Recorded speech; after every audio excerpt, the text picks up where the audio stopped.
While we continue to spend ourselves into oblivion, almost every single European nation is working to shrink their deficit. We routinely look to Europe and we say, look how liberal, look how big government, look how socialized, and yet most of Europe actually balances their annual budget. In 2019, 15 of 26 European countries ran budget surpluses.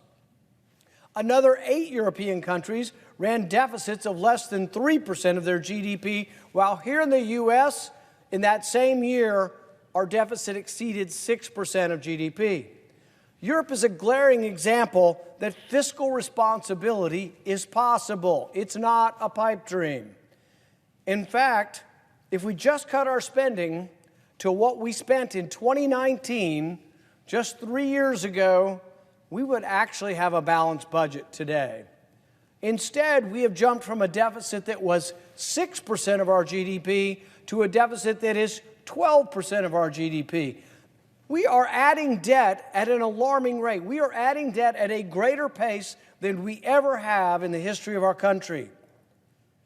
Thankfully, some of our predecessors in Congress anticipated this lack of restraint, and they gave us some guideposts. They gave us some rules. They established guardrails and tools to keep our budget in check.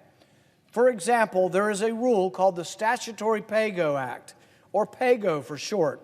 It requires that if you have new spending, it has to be offset by cuts elsewhere in the budget or elsewhere in the spending bill. Despite equipping our government with this necessary tool, though, Congress, with almost every budget in recent history, abuses its power, spends like drunken sailors, and ignores the fact that a day of reckoning is coming. Unfortunately, Congress has virtually 100% of the time voted to waive the PAYGO requirements. The American people demand accountability for the damage the big government spenders are doing to our families and to our nation's economic well-being.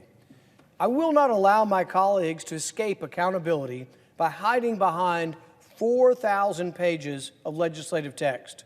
I therefore will raise a budget point of order as this bill comes to the floor that will put every member of the Senate on record as to where they stand on fiscal responsibility. Unfortunately, most of the senators, even if they share my sentiments, they know that this point of order will be waived. They think they can quietly vote this way and no one will notice.